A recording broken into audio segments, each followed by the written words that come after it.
Hi viewers, வாங்க chicken கறி செய்ய போகிறேன். பேச்சுலர் சிக்கன் கறி வாங்க செய்யலாம். 2 வெங்காயம், 2 தக்காளி, இது வந்து ஒரு உருளைக்கிழங்கு, ஒரு 4 பச்சை மிளகாய் கீரி வச்சுருக்கேன், இஞ்சி பூண்டு பேஸ்ட்டு, கருவேப்பிலை, கேப்சிகம், ஒரு 3 தக்காளி எல்லாம் வெட்டி ரெடியாக வச்சாச்சு. சிக்கன் க்ளீன் பண்ணி அதுவும் ரெடியாக இருக்குது. சட்டியில் எண்ணெய் சூடானதும் கொஞ்சோண்டு சோம்பு போட்டு, அதுக்கப்புறம் கருவேப்பிலையை போட்டு நல்லா பொரிஞ்சு வருது. இந்த ஸ்டேஜில் நான் வெங்காயம் சேர்க்க போகிறேன். சாரி ஃப்ரெண்டு, நான் வந்து ஒரு கையில் ஃபோனை வச்சுக்கிட்டு ஒரு கையில் எல்லாம் போடுறதுனால கொஞ்சம் அப்படி இப்படி போகுது, அட்ஜஸ்ட் பண்ணிக்கங்க. வெங்காயம் போட்டாச்சு, கொஞ்சம் நல்லா வதக்கலாம். இதோடு சேர்த்து நான் பச்சை மிளகாவும் சேர்த்துட்டேன். பச்சை மிளகா பாருங்கள், ஒரு பச்சை மிளகா வந்து சின்னதாக வெட்டி போட்டிருக்கேன், 4 பச்சை மிளகா கீரி போட்டிருக்கேன். நல்லா மிக்ஸ் பண்ணி விடுவோம், நல்லா வேகட்டும் வெங்காயம். இதை பாருங்கள், பேச்சுலர் சிக்கன் குழம்பு இன்றைக்கி செம்ம டேஸ்ட்டாக வரும். நெக்ஸ்ட்டு கேப்சிகம்மை சேர்த்துட்டேன், நல்லா வேகட்டும்ன்ட்டு. இப்போ வந்து கொஞ்சம் உப்பு கூட சேர்த்துக்கலாம். கொஞ்சம் உப்பு சேர்த்துக்கிட்டேன்.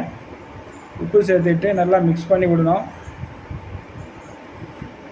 இஞ்சி பூண்டு பேஸ்ட்டை சேர்த்துட்டேன், 1 ஸ்பூன் இஞ்சி பூண்டு பேஸ்ட் போட்டு நல்லா வதக்குறேன். பச்சை வாடை போகணும், அதனால் கொஞ்சம் டைம் எடுக்கும். ஓகே, வதங்கினதுக்கப்புறம் 3 தக்காளி வெட்டி வச்சுருந்த 3 தக்காளியும் சேர்த்துட்டேன். இதை நல்லா பிரட்டி விடணும், இதை நல்லா வேகணும். கொஞ்ச நேரம் மூடி போட்டு வைக்கணும். தக்காளி நல்லா மசிஞ்சு வரணும். மூடி போட்டு கொஞ்ச நேரம் மூடி வச்சிட்டோம்னா அது நல்லா வெந்து வரும். இப்போ பாருங்கள், நல்லா கொதிக்குது, தக்காளி நல்லா வெந்துருச்சு. நம்ம இந்த ஸ்டேஜில் வந்து தான் மசாலாலாம் சேர்க்க போகிறோம்.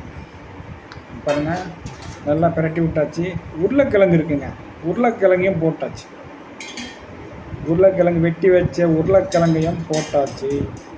போட்டதுக்கப்புறம் நல்லா மிக்ஸ் பண்ணி விட்டுட்டு மசாலா சேர்க்க போகிறேன். மஞ்சத்தூள் 1 ஸ்பூன் போட்டேன், மிளகாத்தூள் ஒரு 2 ஸ்பூன் சேர்த்துக்கிறேன். பாருங்கள், இந்த ரைட் ஹேண்டில் மொபைலை பிடிச்சிக்கிட்டு லெஃப்ட் ஹேண்டில் எடுத்து போடுறேன், கொஞ்சம் அப்படி இப்படி நகருது. ஓகே, 2 ஸ்பூன் மிளகாத்தூளும் போட்டாச்சு. அடுத்து என்ன போடலான்னா, இடித்த பட்டை ஏலக்காய் லவங்கம் அது 1 ஸ்பூன் போட்டேன்.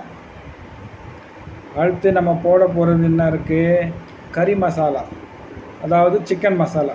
நம்ம வெளிநாட்டில் இருக்கிறவங்களுக்கெல்லாம் இந்த மாதிரி கறி மசாலான்னு கிடைக்காது, இது அரைச்சது வீட்டில்.